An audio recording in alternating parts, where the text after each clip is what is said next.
Engineering physics एक दिन में कैसे पूरा करें, क्योंकि हो सकता है बहुत सारे बच्चों का एग्जाम आने वाला होगा या किसी बच्चों का एग्जाम होगा, तो भाई कैसे हम करें। देखो आप सभी को मैंने बार बार बोला है कि इंजीनियर्स वही हैं कि कम टाइम में कुछ ऐसी चीज़ें बनाएं जिसका बेनिफिट लॉन्ग टाइम तक हो। तो भाई हम स्टडी भी उसी तरह करते हैं कि कम टाइम में ज़्यादा स्टडी करते हैं, क्योंकि हम इंजीनियर्स हैं ना, हर चीज़ को मॉडिफाई कर लेते हैं।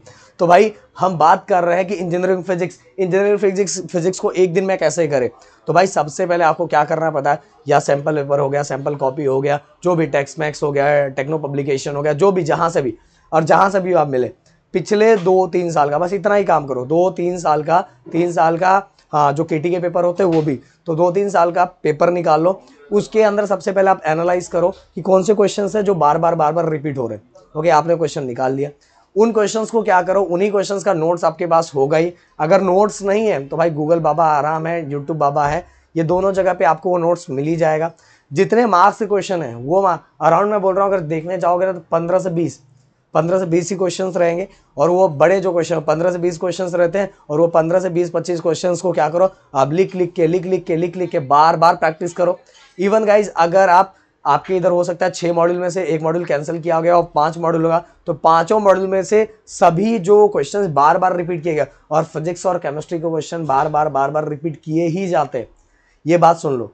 या न्यूमेरिकल्स या तो क्वेश्चंस, ये सभी चीजें बार बार रिपीट की जाती। तो भाई क्या करना, पहले सबसे पहले क्वेश्चंस निकाल लेना जो बार बार रिपीट किया था, उनके डायग्राम प्रैक्टिस कर लो। अगर उनमें डायग्राम है तो डायग्राम प्रैक्टिस कर लो। वो डायग्राम अगर प्रैक्टिस कर लिया तो 4 पॉइंट 3 पॉइंट आपका उसी डायग्राम को देख के बन जाएगा, आराम से देख के बन जाएगा। आपको ज़्यादा याद करने का टेंशन ही नहीं रहेगा। फिर भी आप उसकी एक स्टोरी के फॉर्मेट में उसको याद कर लो कि इसमें क्या क्या होता है। ओके, अगर वर्किंग है या तो फिर इसके बाद, या अगर उसमें कुछ यूज़ किया गया तो उससे रिलेटेड पॉइंट लिख लो। फिर अगर डायग्राम को देख के आप 4-5-6-7 पॉइंट लिख सकते हो, तो ये हो गया। देन इसके बाद अगर मैं न्यूमेरिकल की बात करूँ तो न्यूमेरिकल्स में अगर एनालाइज करोगे तो न्यूमेरिकल सेम टू सेम वैसा ही हाँ नंबर हो सकता है, चेंज हो सकता है, फॉर्मेट सेम टू सेम वैसा ही मिलेगा।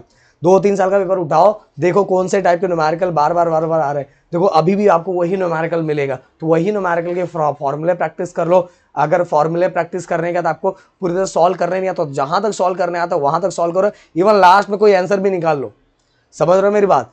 जिससे का देखो ग्रेजुएशन के जो पेपर में, अगर मैं इंजीनियरिंग के बोलूँ तो बहुत बार मैंने बोला है कि बहुत बार ऐसा होता है जिसमें हमें लगता है कि हमारा पेपर खराब गया, उसमें हमें ज़्यादा मार्क्स मिलते हैं।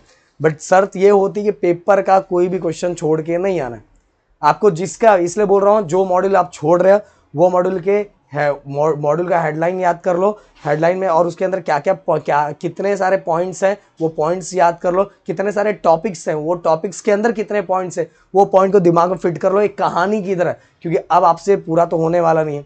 अगर इस तरह से चीज़ों को आप कर लोगे तो देखो सच्ची बोल रहा हूँ, बहुत आराम से फिजिक्स बहुत जल्दी खत्म हो जाएगा। फिजिक्स एंड केमिस्ट्री के लिए इंजीनियर्स इतना टेंशन नहीं लेते जितना वो मैकेनिक्स, मैथ एंड बीडब्ल्यू, इसका टेंशन कब लेते हैं पता है, एग्जाम के दिन लेते हैं।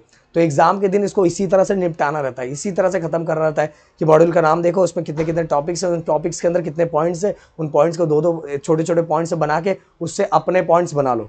अपने पॉइंट मतलब उससे रिलेटेड थोड़ा बहुत उतना बना लोगे तो आपको मार्क्स आराम से मिलेगा। ये अपना 10th और 12th नहीं है कि सेम टू सेम चाहिए। इस तरह से करोगे तो भी आप आराम से पास हो जाओगे। शायद से फिजिक्स के बारे में जो चीज़ें मैंने बताई आपको समझ में आ गया होगा।